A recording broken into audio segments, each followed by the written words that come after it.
رسول اللہ صلی اللہ علیہ وسلم لیڈر تھے, صحابہ نے آپ کو فالو کیوں کیا, جانے دیے ہیں. بتاؤ اتنی قربانیاں کون دے سکتا ہے بھائی؟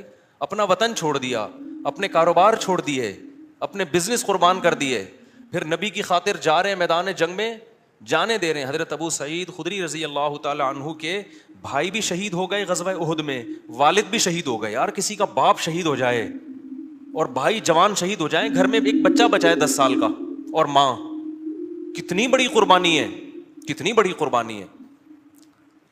نبی کے پاس گئے مانگنے کے لیے کہ کچھ چندے سے ہمارے گھر کا انتظام کر دیں.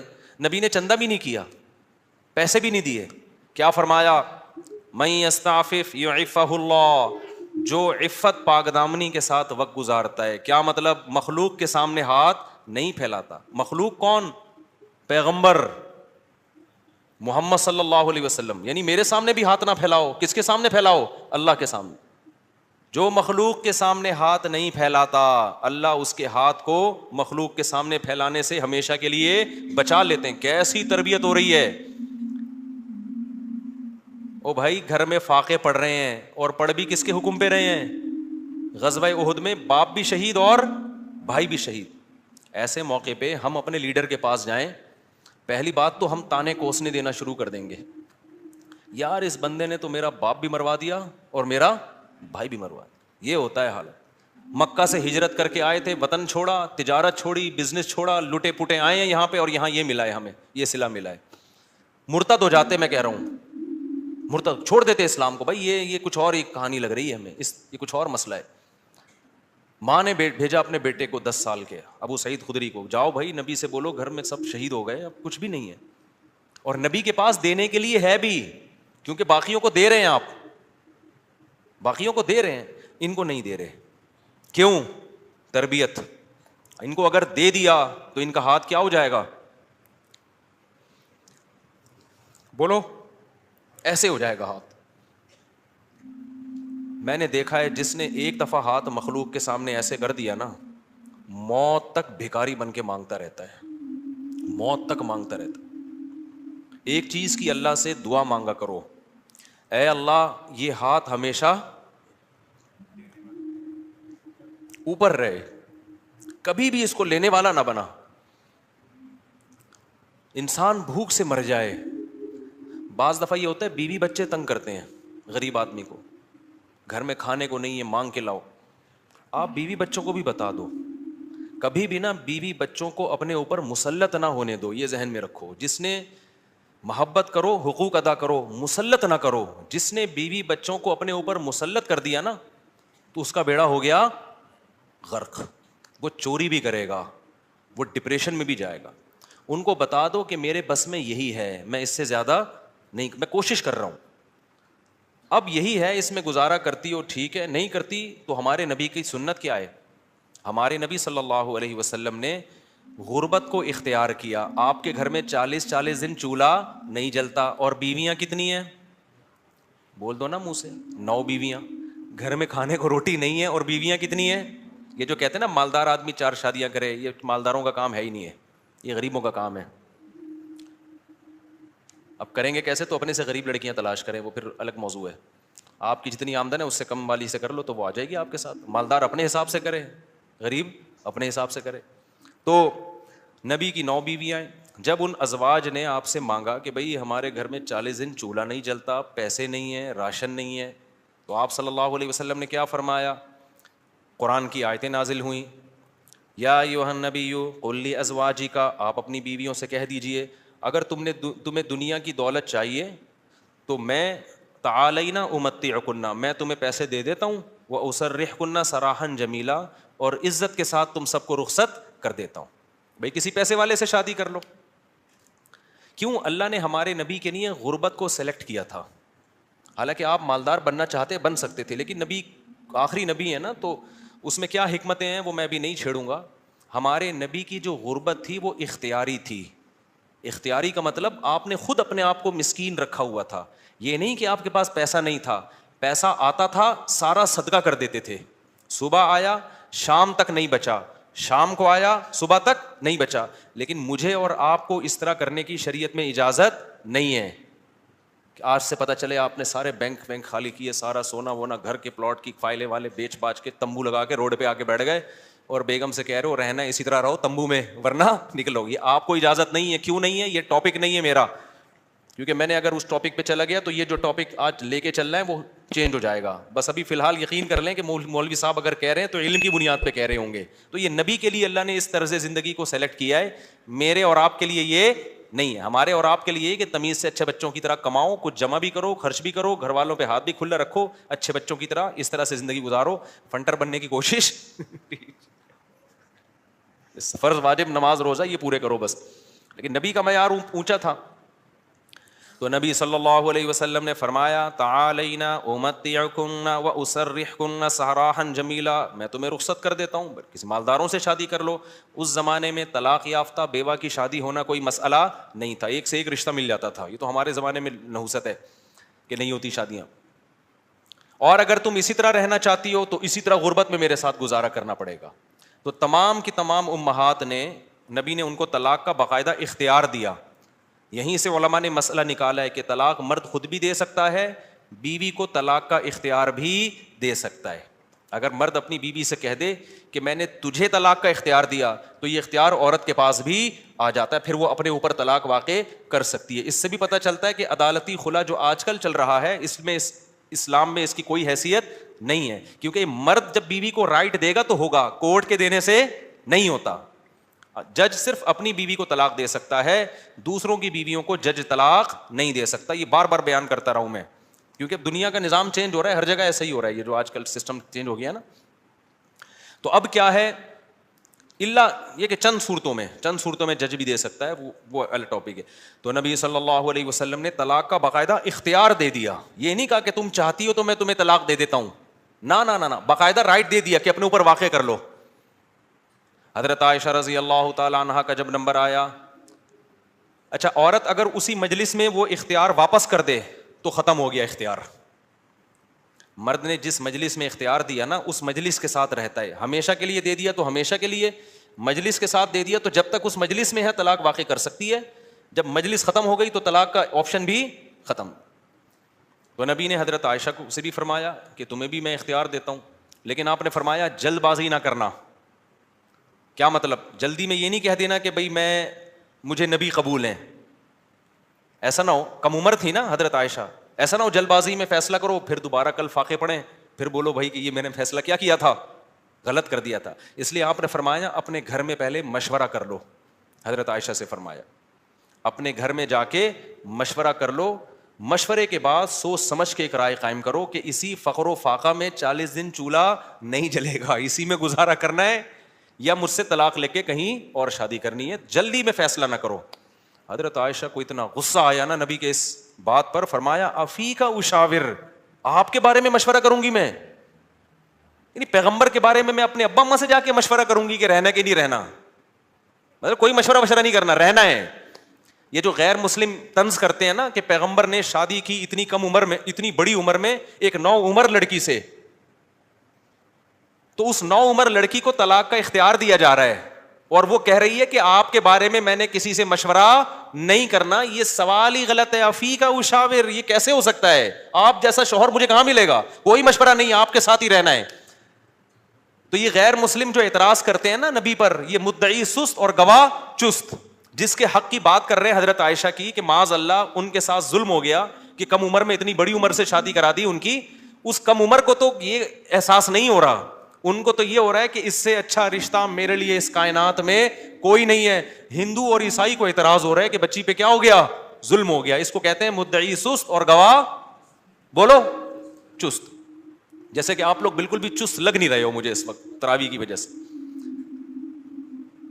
تو یہ خود ہمارے پیغمبر کی ایک بہترین سیرت ہے کہ اتنی عمر میں ہو کے ایک کم عمر سے 9 عمر سے نکاح کیا, اور کھلانے پلانے کو بھی کچھ نہیں ہے, اور 8 سوکنے بھی ہیں, پھر بھی وہ کہہ رہی ہیں کہ آپ کے بارے میں مشورہ بھی نہیں کرنا میں نے. حالانکہ اب تو زندگی گزار چکی تھی نبی کے ساتھ.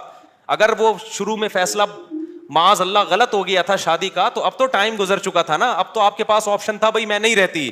وہ کہہ رہی ہیں آپ کے بارے میں نے مشورہ بھی نہیں کرنا, اور یہ ناممکن ہے. یہ کیسی بات آپ کر رہے ہیں؟ میں آپ کے بارے میں کیسے مشورہ کر سکتی ہوں؟ خدا کی قسم کسی غیر مسلم میں غیرت ہوگی نا, غیرت, بھٹ دھرم اور ضدی نہ ہو, اس بات کو پیغمبر کی نبوت کی دلیل سمجھ کے محمد صلی اللہ علیہ وسلم پر ایمان لے کر آئے گا کہ آپ جیسی پاکیزہ سیرت اور آپ جیسے کامیاب شوہر اس کائنات میں گزرے نہیں ہیں. آج کوئی 50 سال کا 9 سال کی سے کر کے دکھائے, چند دن گزارے اور کھلانے کو روٹی بھی نہ ہو, اچھی بھلا جو بیوی ہوگی نا وہ مارکیٹ سے کیا ہو جائے گی, شارٹ ہو جائے گی. بلکہ آج جو مارکیٹ سے شارٹ ہو رہی ہیں بیویاں وہ والی ہو رہی ہیں جو جوڑ کی شادیاں ہیں, جو ظاہری اعتبار سے بھی جوڑ کی شادیاں. 25 سال کے لڑکے کی 24 سال کی لڑکی سے شادی ہو رہی ہے, 25 سال کا یہ PhD بھی ہے, پروفیسر بھی ہے اور کروڑ روپے کما بھی رہا ہے, اور بیگم غریب بھی ہے. پھر بھی جس دن مارکیٹ سے آٹا شارٹ ہوا, بیگم اسی دن مارکیٹ سے شارٹ ہو گئی. آٹا شارٹ ہونے کی فکر اتنی نہیں ہوتی جتنی اس کو بیگم کے شارٹ ہونے کی. ہمارے پاس تو کیسز آ رہے ہیں نا, کورٹ میں بھی آ رہے ہیں. ذرا سا بے روزگار ہوا, بیگم شارٹ. وہ کہتی تیرے میں ہے کیا جو میں تجھ سے تیرے ساتھ رہوں, ایک آٹا دے رہا تھا وہ بھی نہیں ہے بھائی. تو یہ محمد صلی اللہ علیہ وسلم کے بہترین شوہر ہونے کی دلیل. میدان جنگ میں آپ سے بہترین کمانڈر کوئی نہیں, سیاست میں آپ سے بہترین سیاست کسی کے پاس نہیں, گھر میں آپ سے بہترین شوہر کوئی نہیں. ایک ہی وقت میں تمام بہترین صفات اللہ نے اکیلے محمد صلی اللہ علیہ وسلم میں جمع کر دی, جبکہ اسباب اور وسائل بالکل بھی نہیں ہے. اسباب اور وسائل تو پیسے کو بولتے ہیں نا, وہ بالکل بھی نہیں ہے. اب میں وہ اس واقعے کی طرف آتا ہوں. اب مجھے بتاؤ, ہاں تو میں آپ سے یہ کہہ رہا تھا کہ بیگم صاحبہ کو خوب اچھا کھلائیں, جو خود پہنے اس کو پہنائیں, جو خود کھائیں اس کو کھلائیں. لیکن قدرت کی طرف سے اگر غربت آ گئی ہے بھائی تو پھر ٹینشن لینے کا نہیں ہے. پھر بیگم اگر کہتی ہے نہیں رہنا, کوئی بات نہیں بیگم, میں تو یہی کچھ کھلا پلا سکتا ہوں, رہنا ہے رہو, نہیں تو پتلی گلی سے نکلو, ہم کسی اور سے شادی کر لیں گے. ایک دم سے نہ نکال دو, پہلے مجھ سے مشورہ لے لینا. بعض دفعہ خواتین غصے میں بھی کہہ رہی ہوتی ہیں مجھے چھوڑ دو, ایک دم وہ غصے میں کہہ رہی ہوتی ہیں, 4 دن کے بعد ان کا موڈ بدل جاتا ہے. خود سے کچھ نہ کرو, مشورہ لے لیا کرو. میرا تو مقصد صرف یہ بتانے کا ہے کہ ٹینشن لینے کا نہیں ہے. ایک تو بے روزگاری کی ٹینشن, اوپر سے ایک اور ٹینشن اپنے اوپر مسلط کرو تو پاگل ہو جاؤ گے. ٹینشن وینشن نہیں, ٹینشن صرف ایک چیز کی لینی ہے بھائی, وہ جو حدیث میں آتا ہے من کانت الآخرۃ ہمہ, جس نے آخرت کو اپنی ٹینشن بنا لیا تو اللہ اس کی تمام ٹینشنوں کو ختم کر دیتے ہیں, اس کی فکریں سمیٹ دیتے ہیں. ہماری ٹینشن بس یہ کہ آخرت میں بخشش ہو جائے. نہ بیگم ٹینشن ہے ہماری, نہ بچے ہماری ٹینشن ہے, نہ کوئی اور ہماری ٹینشن ہے, نہ گورنمنٹ ہماری ٹینشن. میری ٹینشن یہ ہے کہ مجھ سے قیامت کے دن سوال ہوگا, میں اس سوال میں پورا اترتا ہوں یا نہیں. اب آٹا مہنگا ہونے کی ٹینشن ہم کیوں نہیں لے رہے کہ ہماری وجہ سے نہیں ہوا, میری وجہ سے ہوا ہوتا نا تو میں ٹینشن لیتا کہ آخرت میں چترول کس کے لگیں گے, میری وجہ سے تھوڑی ہوا ہے. اب اگر ہمارے پاس مسائل ہیں تو مہنگا آٹا خریدیں گے, وسائل نہیں ہیں تو بیگم کو بولیں گے پاپے چائے میں ڈبو کے, پاپے بھی آٹے کے بنتے ہیں. آہستہ آہستہ, اللہ نہ کرے ہمیں وہ حالات نہ آئیں, ابھی تو اللہ کھلا پلا رہا ہے, لیکن اگر اللہ نہ کرے خدا نہ خواستہ ایسے حالات آئیں تو بھائی وہی گزارا کرو, 2-3 کھجوریں کھا لیا کرو صبح شام. مرتا نہیں ہے بھوک سے اتنی جلدی انسان, اور جب آپ بھوکے رہو گے نا ایک دم کولیسٹرول کم ہوگا, جوان ہو جاؤ گے. میں آپ کو بتاؤں, ابھی تو ڈاکٹر کہہ رہے ہیں کہ بھوکا رہنے سے بہتر کوئی جوان ہونے کا نسخہ نہیں ہے, تو ڈاکٹر بھی اس طرف آ گئے ہیں, اگرچہ کھا دبا کے رہے ہیں, وہ بھی مشورے اس طرح کے دے رہے ہیں. تو خیر, اب دیکھو حضرت ابو سعید خدری رضی اللہ تعالی عنہ نبی کے پاس آئے, سارا گھر لٹا دیا. ایسے موقع پہ جب کوئی آئے گا تو اس کو کیا مشورہ دیا جائے گا, بھائی سب سے زیادہ ان کو راشن دیا جائے, تسلیاں دی جائے.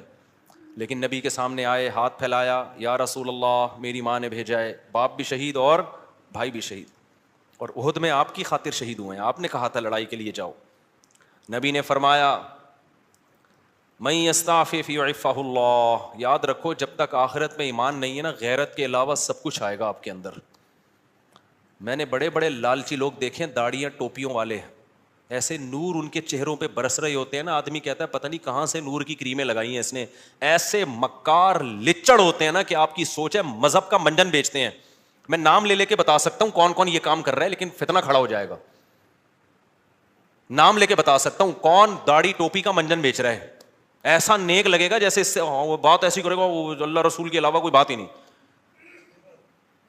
مجھے ڈر لگتا ہے غصے میں کہیں میرے منہ سے نام نہ نکل جائے ان لوگوں کا, لیکن ایک بڑا فتنہ کھڑا ہو جائے گا, اس لیے نام نہیں لے رہا میں. اور یہ مذہبی لوگوں میں منجن بہت ہے, کیونکہ مذہب کے نام پہ نا منجن بکتا بڑی جلدی ہے. لوگ یقین کر لیتے ہیں حضرت جی اتنے نیک, ماشاء اللہ بغلیں بھی صاف حضرت کی, اور اتنے خوبصورت. تو یاد رکھو فراڈی آدمی کے لیے داڑھی رکھنا اور پگڑی پہننا کوئی مشکل کام نہیں ہے. فراڈی یہ کام کر بھائی داڑھی ٹوپی داڑھی رکھنا ضروری ہے, لیکن یہ بھی تو ہو سکتا ہے چور نے داڑھی رکھی ہو لوگوں کو الو بنانے کے لیے. مدرسے والے کبھی چور نہیں ہوتے, چور لوگ مدرسہ کھول لیتے ہیں کہ پیسہ آئے گا. بڑے بڑے ٹرسٹ چل رہے ہیں جو بڑے بڑے فراڈی ہیں, سارے ٹرسٹ فراڈی نہیں ہیں لیکن فراڈی ٹرسٹ بھی ہیں بہت سارے. مجھے خود ایک وکیل نے بتایا کہ جب کسی آدمی کو کروڑ پتی بننا ہوتا ہے نا, اور گاڑیاں منگوانی ہوتی ہیں کسٹم پے کیے بغیر, تو وہ ٹرسٹ کھول لیتا ہے. اس نے مجھے بتایا کتنے لوگوں نے ٹرسٹ کھولے ہوئے ہیں پاکستان میں, دبا کے نوٹ چھاپ رہے ہیں. تو یہ دھندے پاکستان میں سب سے زیادہ ہوتے ہیں, دنیا میں اتنے زیادہ بولو نہیں ہوتے. لیکن ہماری قوم اندھی ہے, خدا کی قسم غصہ آ رہا ہے مجھے. اور رمضان میں تو طبیعت سے چورن بکتا ہے, اٹھا اٹھا کے پھینک رہے ہیں پیسے, یہ لے یہ لے یہ لے. ابے دیکھ نہیں رہے یار یہ کیا کر رہا ہے, یہ اتنا اندھا اعتماد تمہیں اللہ نے ایک پیسے کی نعمت دی ہے, اس کو برباد تو نہ کرو نا تم. ایک اور کام رمضان میں ذہن میں رکھو, موضوع سیٹ رہا ہوں فوراً آ رہا ہوں پھر اس طرف. ایک اور کام, کیونکہ رمضان میں منجن زیادہ بکتا ہے. دیکھو دینی مدرسوں کا جتنا میں قائل ہوں نا آپ نہیں قائل. میں اگر یہاں بیٹھا ہوں تو مدرسوں کی وجہ سے بیٹھا ہوں, اللہ مجھ سے جو ٹوٹا پھوٹا دین کا کام لے رہا ہے. لیکن مدرسے میں چندہ دینے سے پہلے سوچو یہ قابل اعتماد مدرسہ ہے یا نہیں ہے. بہت دفعہ ایسا ہوتا ہے کہ آپ کو میں پیسہ کمانے کا طریقہ بتا رہا ہوں, غلط طریقہ. آپ اگر بے روزگار ہے نا, پاکستان میں بے روزگاری ایک بہت بڑا مسئلہ ہے, لیکن یہ مسئلہ میں آپ کا 2 منٹ میں کیا کر رہا ہوں ختم کر. جہنم میں تو جاؤ گے لیکن مسئلہ بے روزگاری کا ختم ہو جائے گا. آپ نے کیا کرنا ہے, آپ نے ایک زمین خریدیں وہ بھی چندے کے پیسوں سے, ٹھیک ہے نا, کہ بتائیں میں ایک مدرسہ کھولنا چاہتا ہوں. اس سے پہلے آپ کو داڑھی رکھیں, آپ داڑھی, کیونکہ لوگ پھر اس پہ زیادہ اعتماد ہے, اور پگڑی باندھیں. مولانا طارق جمیل صاحب کے ساتھ 6 سیلفیاں, مفتی طارق مسعود صاحب کے ساتھ 7 سیلفیاں. مفتی صاحب کے پاؤں دبائیں, میرے پاؤں دبائیں, سر میں مالش کر کے چپکے سے ویڈیو بنائیں کہ دیکھو میں مفتی صاحب کی خدمت کر رہا ہوں, میں گلے مل رہا ہوں, ویڈیو بنائیں. مولانا طارق جمیل صاحب کو ہدیہ دیتے ہوئے ویڈیو بنائیں, ٹھیک ہے. ایک بیان ان سے اپنے حق میں کروا لیں گے, بہت اچھا ہے, آدمی بیان تو کر ہی دیتا ہے نا. میرے پاس بھی کوئی آئے گا, اچھا ہی لگ رہا ہے بھائی, اچھا ہے ماشاء اللہ. چند چیزیں اس طرح, ڈاکٹر ذاکر نائک سے ملاقات ہو جائے تو سبحان اللہ, ایک آدھ سیلفی وہاں سے لے لی آپ نے. اور پھر آپ نے کیا کیا ہے, 1-2 دفعہ غریب کو گلے ملتے ہوئے رو لیں, پیاز کاٹ کے جائیں, آنسو پہلے نکلیں گے, ایک دم رو کے ایک تصویر بنا لیں, غریب کو مل کے رو رہے ہیں. بہترین, خدا کی قسم ایسا طریقہ ہے نا, تم نوٹ تمہارے پاس نا رکھنے کی فرصت نہیں ہوگی یار, کدھر رکھوں, تھیلے بھر گئے سارے. اس کے بعد آپ نے کیا کرنا ہے, آپ نے اناؤنس کرنا ہے میں ایک مدرسہ بنا رہا ہوں, یتیم خانہ کھول رہا ہوں. آپ نے 4 دیواری کھڑی کی, اس میں 4-6 یتیم بچے, آپ جائیں وہاں سے کچھ بچے ادھار لیں. ادھار کا مطلب کوئی اپنے بچے دیتا تھوڑی ہے, ان کو بولیں کہ ہم کچھ دن ان کو کھلائیں گے پلائیں گے, تو مائیں دے دیتی ہیں, چلو یار کچھ دن کا, وہ قرآن بھی پڑھائیں گے, تو قرآن پڑھ رہے ہیں اس بہانے. یہ آپ کو پتہ ہے, اللہ کو پتہ ہے. وہ 4-6 یتیم بچے جو شکل سے بھی یتیم لگ رہے ہوں, اور اگر یتیم نہ بھی ہوں تو وہ بچے جو لگ رہے ہوں یتیم شکل سے, بعض یتیم ہوتے نہیں ہیں, لگتے ہیں یتیم, اللہ کی طرف سے ڈیزائننگ کچھ اس طرح کی ہوتی ہے, وہ لگ کیا رہے ہوتے ہیں, یتیم لگ رہے ہوتے ہیں. رمضان میں بہترین بزنس. تو آپ نے وہ 4 دیواری میں 8, 10, 15, 20 جتنے ہو سکے, ایک بھی لے آؤ گے نا تو دھندا تو چلنا شروع ہو جائے گا. وہ یتیم بچے لا کے ڈال دیے. پھر اس کے بعد آپ اپنی 2-4 نمازوں کی تصویریں دعا مانگتے ہوئے, ٹھیک ہے نا. اور پھر آج کل خلافتیں بھی مل جاتی ہیں, ایک آدھ بزرگ کے تھوڑا سا کچھ, آپ 2 نمبر قسم کے بزرگ ہوتے ہیں, ہدیے ودیے دیے اور تھوڑا سا خلافت لے لی وہاں سے. اس کے بعد پھر میرے بھائی, اب جو آپ کے پاس پیسہ آئے گا نا, آپ آگے آگے اور پیسہ آپ کے پیچھے پیچھے. لوگ کہیں گے یار یہ میری طرف سے بکرا, 10-10, 20-20 لوگ بکرے لا رہے ہوں گے, 9 بکرے آپ کے گھر میں, 1 بکرا کاٹ کے بچوں کو کھلا دو. لوگ سمجھ رہے ہوں گے دیکھو بکرا کھلا رہا ہے نا یہ. لوگ یہ تھوڑی دے رہے ہوں گے کم بخت کھلا کتنا رہا ہے, اور 9 تو گھر میں پہنچائے ہیں اس نے, اور وہ قصائیوں سے ان کے رابطے ہیں, وہ بک رہے ہیں مارکیٹ میں. گاڑیاں بڑی بڑی لینڈ کروزر جیسی گاڑیاں, بھائی کس کی, مدرسے کی گاڑی ہے. بھائی تیرا ابا تو سائیکل بھی نہیں چلاتا تھا, تیرے پاس اتنی بڑی گاڑی کہاں سے آ گئی, تو کون ہوتا ہے مجھ سے پوچھنے والا. وہ یہ جواب دے گا آگے. ایسی لگژری لائف ہوگی نا. ان 6 یتیم بچوں کو ادھار لیا تھا واپس کر کے, اب سچی مچی کا یتیم آنا شروع ہو جائیں گے.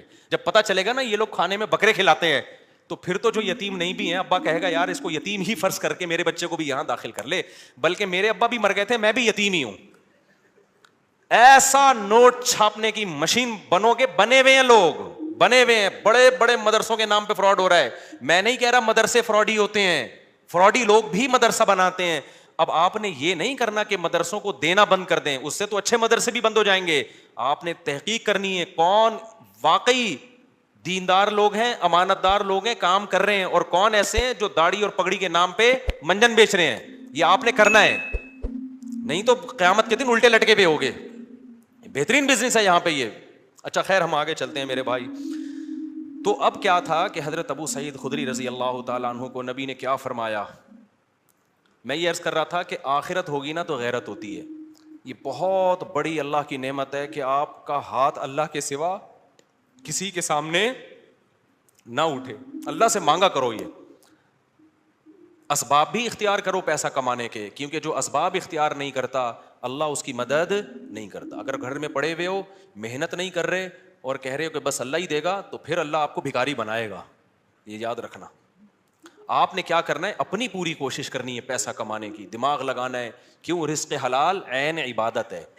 الکاسب حبیب اللہ, محنت کر کے کھانے والا وہ اللہ کا دوست ہے. تو اب کیا ہے, ہمارے نبی نے حضرت ابو سعید خدری سے فرمایا کہ من یستعفف یعفہ اللہ. کیا مطلب؟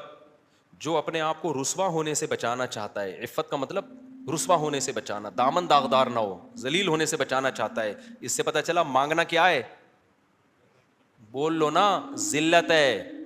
ہاتھ پھیلانا کیا ہے, ذلت. تو جو چاہتا ہے کہ میں ذلیل نہ ہوں, ہمیں تو پتہ ہی نہیں کہ یہ ذلت ہے. ہم تو سمجھتے ہیں میں اتنا چونا لگاتا ہوں بندے سے 2 منٹ میں اتنے پیسے نکلوا لیتا ہوں, یہ میرا کمال ہے.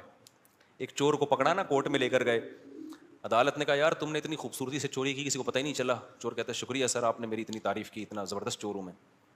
جج نے کہا کم بخت میں تیری تعریف نہیں کر رہا, تیری برائی کر رہا ہوں. تو نبی نے فرمایا من یستعفف یعفہ اللہ, جو اپنے آپ کو رسوا ہونے سے بچانا چاہتا ہے اللہ اسے رسوائی سے بچاتا ہے. اب سوال پیدا ہوتا ہے کہ رسوائی سے تو بچ جائیں گے, لیکن ٹینشن تو ہے نا, فاقے تو پڑ رہے ہیں, مصیبت تو ہے. اگلا جملہ نبی نے فرمایا ومن یتصبر, جو اللہ سے صبر مانگتا ہے یصبرہ اللہ, اللہ اسے صابر بھی بنا دیتا ہے. اس ٹینشن میں اللہ سے مانگو صبر, تو اللہ کیا کرے گا, صبر دے دے گا. جیسے موسیٰ علیہ السلام کی ماں نے جب حضرت موسیٰ کو صندوق میں رکھا نا بچے کو, تو فرعون نے پکڑ لیا اس بچے کو. اب قرآن کہہ رہا ہے موسیٰ کی ماں دل برداشتہ ہو گئی, میرا بچہ کس کی گود میں چلا گیا ہے, فرعون کی. ماں تو ایک دم ہو جائے گی نا. اگر جا کے بتا دیتی کہ میرا بچہ ہے, فرعون نے فوراً قتل کر دینا تھا اس کو. لیکن عورت جذباتی ہوتی ہے, وہ انجام نہیں دیکھتی, وہ جذبات سے مغلوب ہوتی ہے. لیکن قرآن کہتا ہے وَرَبَطْنَا عَلَىٰ قَلْبِهَا, ہم نے موسیٰ کی ماں کے دل کو باندھ دیا. کیا بلاغت ہے قرآن کی. موسیٰ کی ماں کے دل کو کیا کر دیا, رسیوں سے باندھ دیا, جیسے ہلے نہیں اپنی جگہ سے, دل برداشتہ نہ ہو. یہ قرآن کی بلاغت ہے, یعنی صبر کی توفیق دی. اس صبر کی توفیق کو بیان کرنے کے لیے قرآن کیا کہتا ہے, موسیٰ کی ماں کو کے دل کو ہم نے رسی سے کیا کر دیا, ایسے کس کے باندھ دیا, ہلے نہیں بھائی. جیسے کسی بندہ ہل رہا ہو نا, آپ اسے رسی سے کس کے بالکل بند کر دو, اب وہ گیا, یعنی وہ ہلنا بھی چاہے تو نہیں ہلے.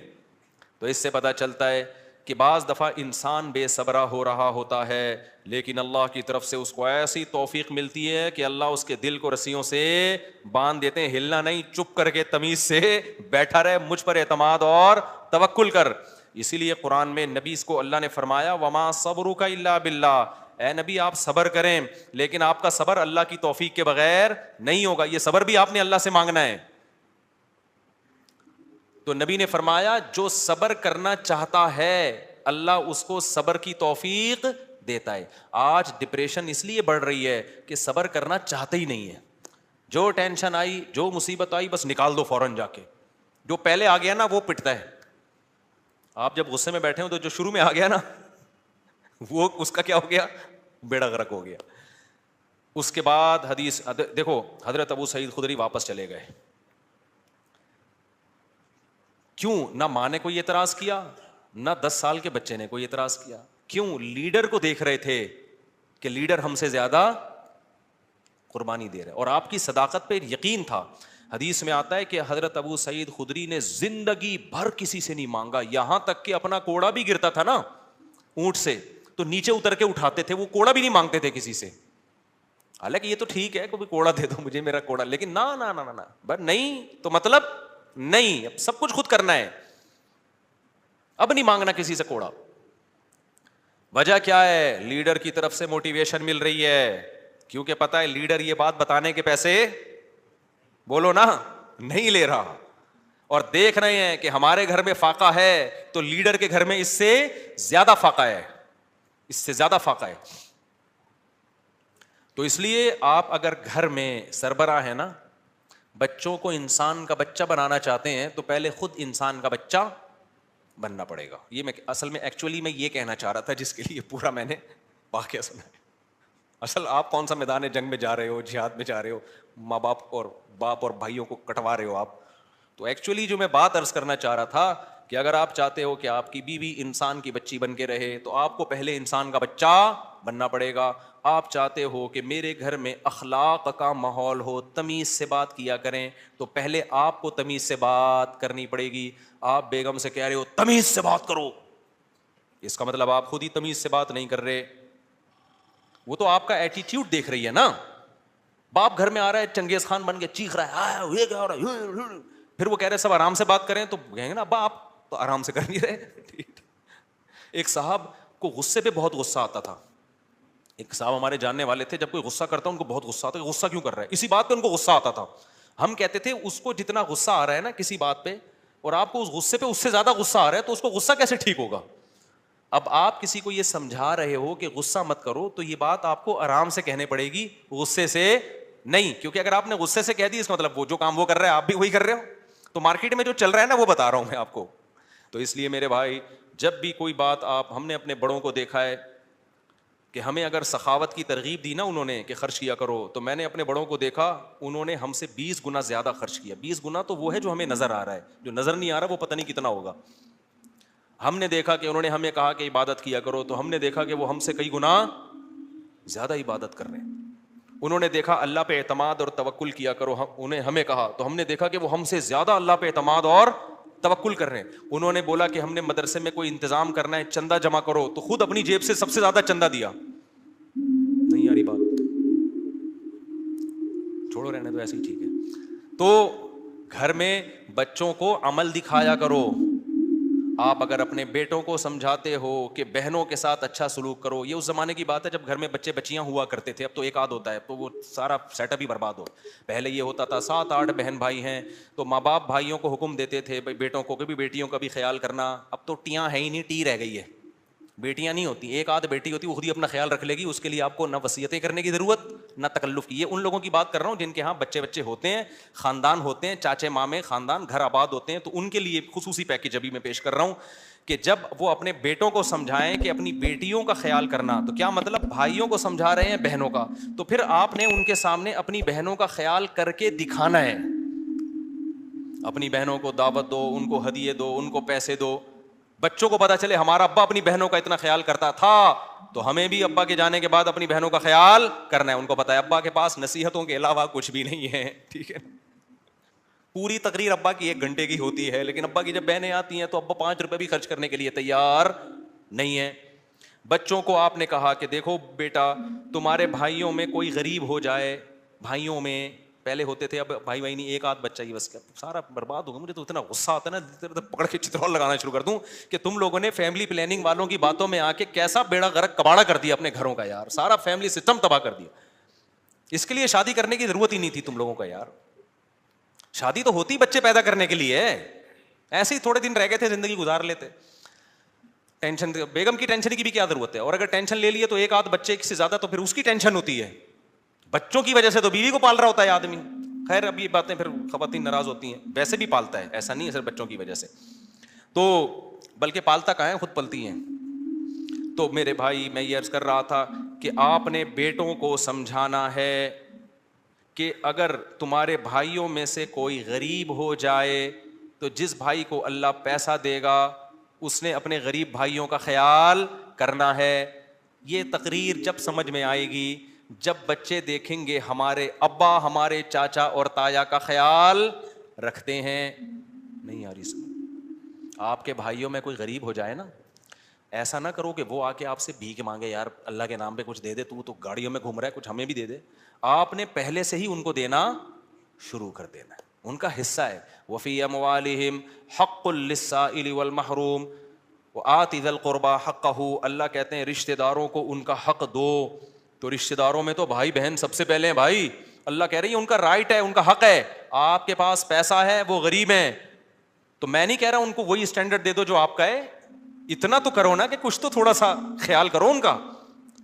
ایک کے پاس پیسہ آ جاتا ہے, دوسرا پیچھے پڑا ہوا ہوتا ہے اور وہ کہتے ہیں تجھے ضرورت کیا ہے, تو ضرورت کیا ہو بھائی. بھائیوں کو بہنوں کو ضرورت کی وجہ سے نہیں دیا جاتا. کس وجہ سے دیا جاتا ہے؟ رشتے کی وجہ سے دیا جاتا ہے. یہ اللہ کا حکم ہے. اگر آپ آخرت پر ایمان رکھتے ہو آپ کو یہ کرنا پڑے گا. نہیں رکھتے تو جیسے انگریز زندگی گزار رہا ہے, وہ بیوی کو بھی نہیں کھلاتا, وہ ماں باپ کو نہیں کھلاتا, تو آپ بھی نہ کھلاؤ. تو ایک فیصلہ کر لو, انگریزوں کے طریقے پہ چلنا ہے یا اسلام کے طریقے پہ چلنا ہے. اسلام کے طریقے پہ اگر چلنا ہے تو رشتہ داروں پہ بھی خرچ کرنا پڑے گا, بیوی بچوں پہ بھی خرچ کرنا پڑے گا, والدین پہ بھی خرچ, دیکھو جملہ مکمل ہی نہیں کر رہے, کرنا پڑے گا.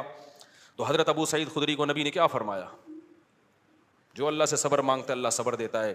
بڑی خاندانی بات. اب اس کا یہ مطلب نہیں ہے کہ مانگنے والوں کو دینا چھوڑ دو, ان کو آپ یہی مشورے دیا کرو.